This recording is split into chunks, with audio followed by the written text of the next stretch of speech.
The regular season ends in a whimper for Syracuse as SU loses 90-75 to Clemson last night, and we're going to talk all about it. You are Locked On Syracuse, your daily podcast on the Syracuse Orange, part of the Locked On Podcast Network. Your team every day.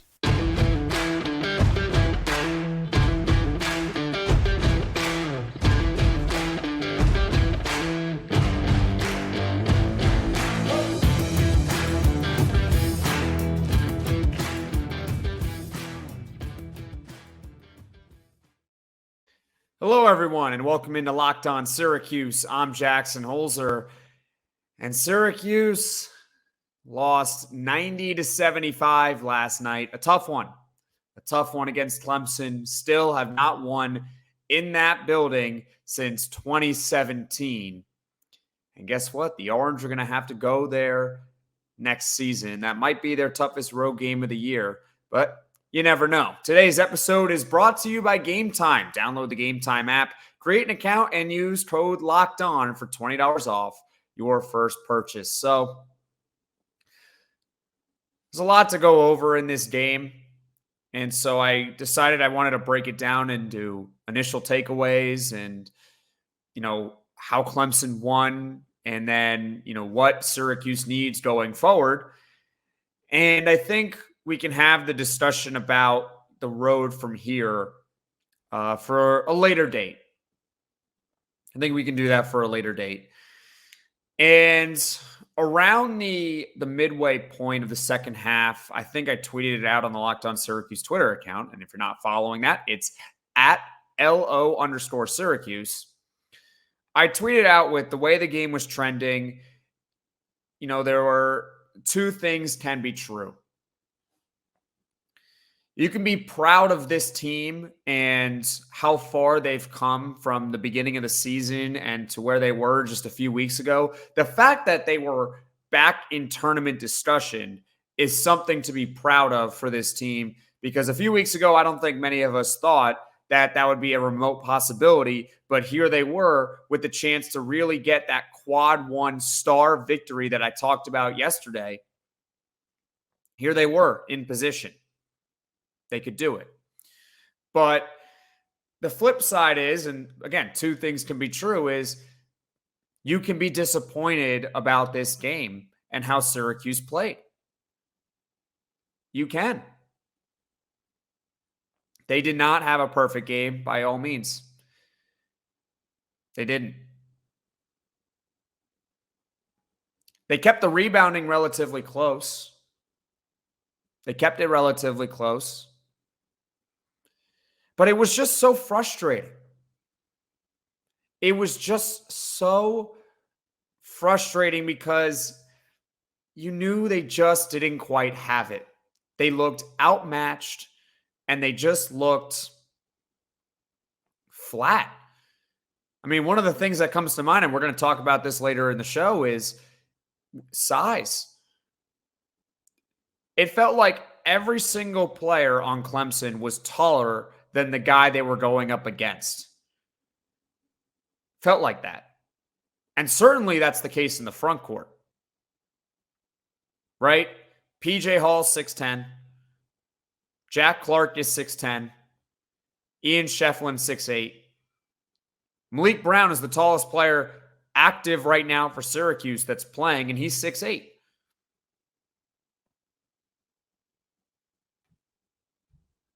They just looked a little outmatched.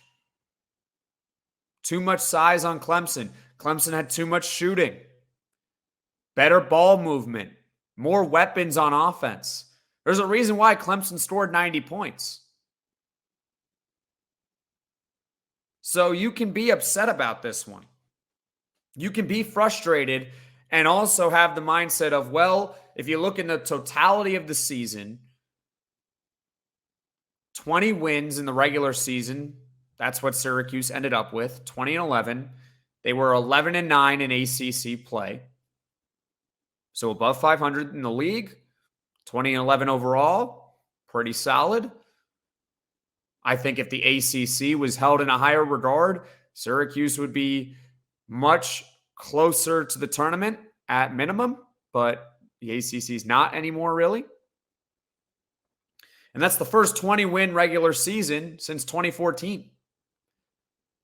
Since the first year that Syracuse was in the ACC. And you can be happy about that. And by all means, we should not diminish that achievement just because the regular season didn't end the way that we wanted it to end. But at the same time, Syracuse just did not have it tonight. I don't think it was an effort thing. And I kind of misspoke when I put that tweet out. I misspoke because I didn't really mean that they had a poor effort, like they didn't play hard, like they weren't trying, right? We can talk about effort in the Wake Forest loss. That was more of an effort problem. But this was,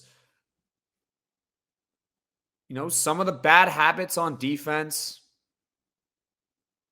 rearing their ugly head and getting exposed by a better Clemson team. It's tough. And I think a lot of it was due to size. Like I said earlier, I think size played a huge factor. We're going to get to PJ Hall. They couldn't stop him in the first half. No one could stop him. And everyone on Clemson could space the floor. And there was no defense that Syracuse could run because everyone on Clemson felt like they were so versatile. Like they could shoot it if they want to. So then if they didn't shoot, Syracuse would bite on the pump fake and then Clemson would get an open shot. An example that comes to mind is Jack Clark in the second half. He gets it swung to him in the corner late in the shot clock. You think he's going to chuck up a corner three. He pump fakes it, takes a side dribble to his left, and then he hits the corner three anyway. PJ Hall did that a number of times as well. You got to give credit to Clemson. This was a better team, and Syracuse for the last 4 games, while they won, had not put together a complete 40 minutes, and you needed to put together, or they needed to put together a complete 40 minutes to beat Clemson. And they had their chances. I think the most frustrating part of the game, to be honest with you, is that I have it written down. Syracuse didn't miss a shot in the second half until around the 11:30 mark. And after being 12 down in the first half and not missing a shot for nearly the first half of the second half, or the first 10 minutes of the second half, they were down by 9. They were still down by 9. Clemson was the better team from start to finish. You wanted to believe, and at the end of the day, it's another tough pill to swallow. A tough pill to swallow, but it doesn't diminish what Syracuse has accomplished over the past few weeks and the fact that they gave themselves a chance to be in this position. Those are my initial takeaways of the game. After this, we're going to talk about, why did Clemson win? We've hit on it a little bit, but there were 2 main stars for Clemson that really carried them. We're going to talk about them. You're going to be familiar, especially with one of them, right after this. Gametime is a fast and easy way to buy tickets for all sports, music, comedy, and theater events near you. With last-minute deals, all-in prices, views from your seat, and their best price guarantee, Gametime takes the guesswork out of buying tickets. Now, speaking of which, Syracuse, the regular season might be over, but there's still the ACC tournament, which is going to be in Washington, D.C. starting next week. We don't know quite yet where Syracuse is going to fall. They might still have a chance at the 5 seed. Maybe it'll be the 7, but regardless, they're going to be playing in that round before the quarterfinal. They will only have 1 bye. And hey, why not use the Gametime app to get your tickets and support Syracuse in Washington, D.C. for hopefully a long ACC tournament run. Use code LOCKEDON for $20 off your first purchase. Download Gametime today. Last minute tickets, lowest price, guaranteed. Locked On has launched the first ever national sports 24/7 streaming channel on YouTube, and now it's also available on Amazon Fire TV and the free Fire TV channels app. Locked On Sports Today is here for you 24/7, covering the top sports stories of the day with the local experts of Locked On, plus our national shows covering every league. Find Locked On Sports Today now available on the free Fire TV channels app. Welcome back, everyone, into Locked On Syracuse. I'm Jackson Holzer. And SU ended the regular season with a 90-75 loss to Clemson. Let me rephrase that. SU ended the regular season with a 90-75 loss to Clemson last night. The Orange finished 20-11 overall, their first 20-win regular season since 2014, the first time that Syracuse was in the ACC. And there were two players that really led the way for Clemson. And there's a third one as well, because Ian Schieffelin had 16-16 or 16-17. I've looked at two different places for stats, and he either has 16 or 17 rebounds, but I think we get the idea. So Ian Schieffelin gets a shout out. He was sensational. He just took advantage of every matchup that he was given. When Justin Taylor was on him in the first half, in that first minute, I mean, he's just bigger than him. He's just bigger. He bullied him. He got the layup. He got the and one. He was sensational all night long for Clemson. But the two guys that really, really stuck out, first, PJ Hall set the tone in this one for Clemson. He set the tone. The thing is that with PJ Hall is that while he's 6'10", he shoots 32% from deep. You have to respect his shooting if you're Syracuse. Now, early in the game, they didn't do that. Early in the game, when Hall hit his first three-pointer, I have it written down here. It was a screen that set it up. Hunter had the ball for Clemson. He drives to his left. He gets a screen from Hall. Hall fades back, but when Hall sets the screen, both Malik Brown and I believe it was J.J. Starling follow Hunter, which leaves Hall wide open for a straightaway three, and he drills it. And I know he's 32% from three, which is not the greatest, but he is 6'10". So you have to respect the shooting, and right there, Syracuse didn't. They made him shoot. Perhaps the game plan, either it was a miscommunication, or perhaps the game plan was to sag off of Hall and make him shoot the three ball. Well, you give him 5 feet of room and no contest, he's going to drill it, and that made it 8-5 Clemson early in the game. So now that Syracuse had to really respect the fact that he could hit his open threes, well, that allowed him to get in the paint and use shot fakes. Used multiple of them. JJ got bit on a pump fake from Hall. And then right away, he just goes right to the basket. It was only about a minute later after he had canned the three. I have my notes written down. But about a minute after he hit that three, this time, Starling comes up on him, and Hall just goes, whoop, and goes right around him, slurs to the basket, gets a layup, good. And his footwork was incredible. I mean, late in the first half, he showed it against Malik Brown, and Malik Brown had good defense. Malik Brown stuck with him, had two hands in the air. He didn't foul PJ Hall. He didn't foul him.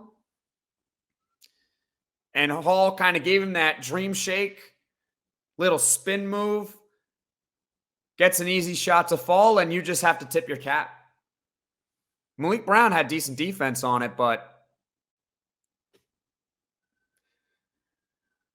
Big-time players make big-time plays, and that's what PJ Hall did. So he set the tone. He had 21 points, I believe, in the first half for Clemson. I thought at that point he might go for 40. But in the second half, he only had 4 points because he finished the game with 25. And that's because our old friend Joe Girard had something to say. Oh my goodness, does it hurt? It hurts so much. It hurts so badly that it has to be him. Him? You know, if PJ Hall would have scored 45 points in this one and Syracuse loses, I would be upset. But the fact that it was Joe Girard that hit the dagger, the 4-point play with around 6 minutes left. Girard had 3 threes in the second half. He was 3 of 3. Didn't miss. You can have a hand in his face. He can be fading away, and it doesn't matter. You hold your breath. And you had to just hope that he didn't get hot. And he did. And Syracuse was down by 9, 6 minutes left. And like I said, a 4-point play. That was the game. That took everything out of Syracuse right there. You thought at that point, or at least I did, that maybe, just maybe, the Orange can pull together a run. Maybe they can.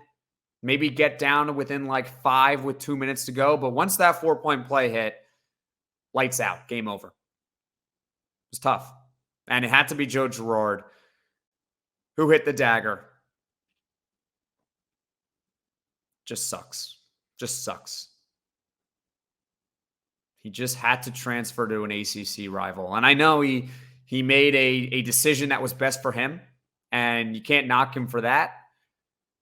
But I'm also allowed to say that it sucks. It sucks. Because don't you also wish that it was Syracuse?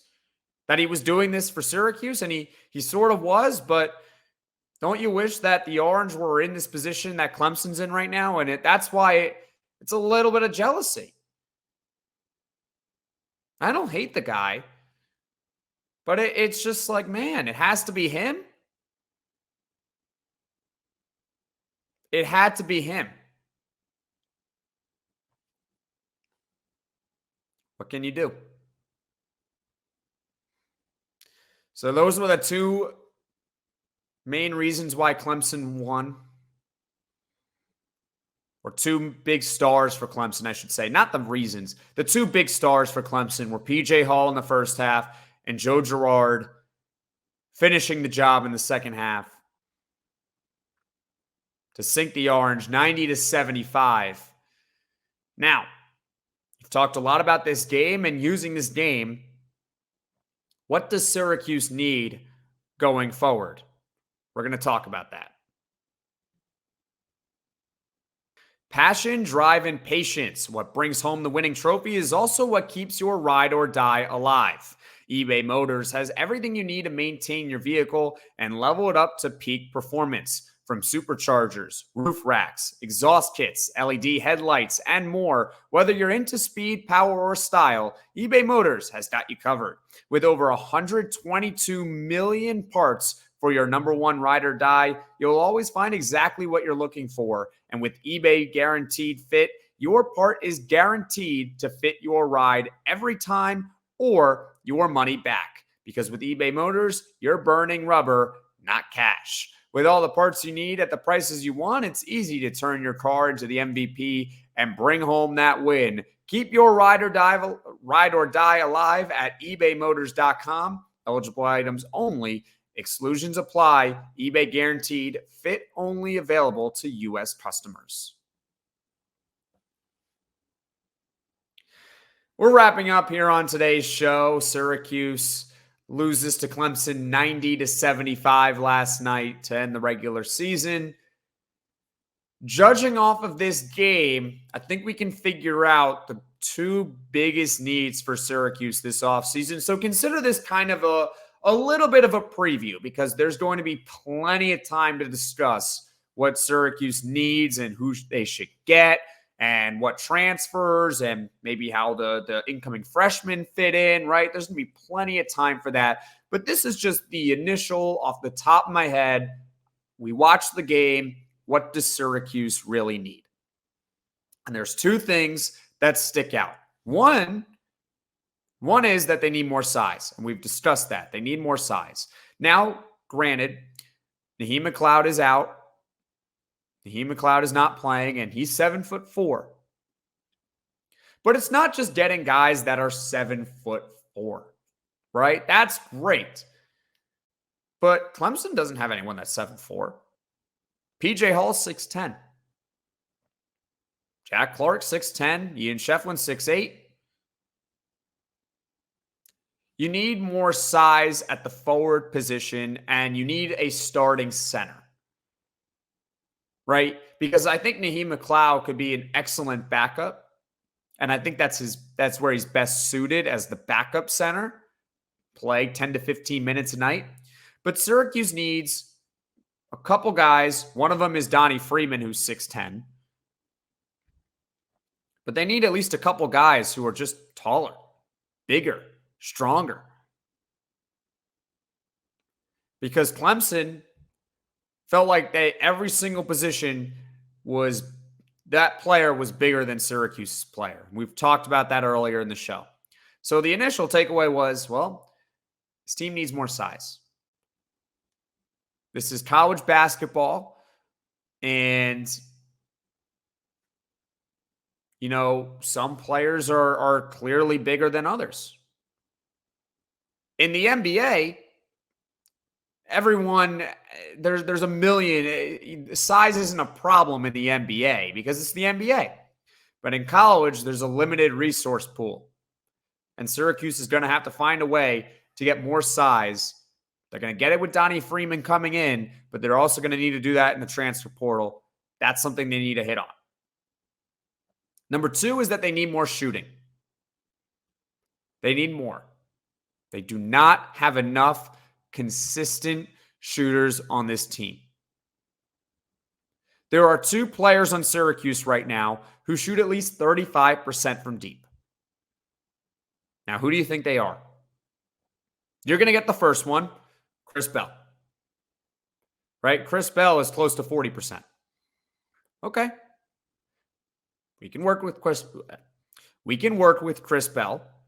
Certainly fits the mold of a shooter. Does Chris Bell have his weaknesses? Yes. He absolutely has his weaknesses. He's not great on defense, but he can shoot. He's not the most consistent, but when you take the totality of the season and the fact that he just ended the regular season shooting darn near 40%, I think you'll take that. Now, the other player that shoots at least 35% from deep, it's not Judah Mintz. It's not J.J. Starling. It's not Copeland. Who is it? It's Malik Brown. In limited threes, Malik Brown shoots over 35% from deep. And that's it. That's it. Coming into the game, Syracuse was 11th in the ACC in three-point shooting. 11th. You need size, and you need to space the floor better with three-point shooters. It wouldn't hurt if they can, kill two birds with one stone here. You can get a guy who's tall and can also shoot. That would certainly help. But they definitely need more size and three-point shooting. Now, to compare it to Clemson, Clemson's got some of the most elite shooters in the country. Ian Schieffelin shoots shoots over 50% from three, which I know is not a sustainable clip. But he's kind of shot enough of them where you're like, that's a good shooter.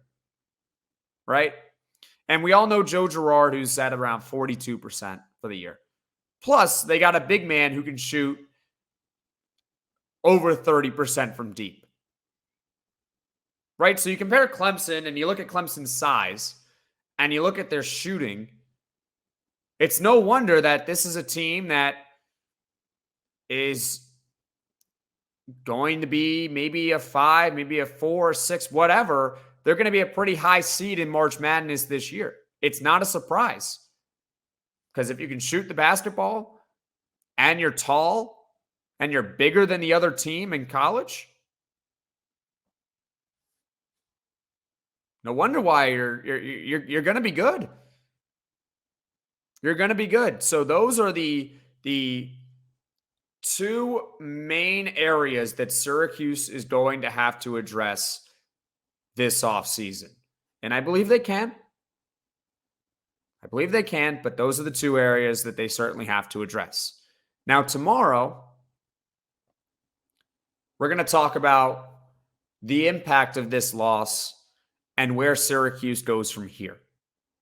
Thank you all for listening. Click that like and subscribe button. We'll be back on Thursday.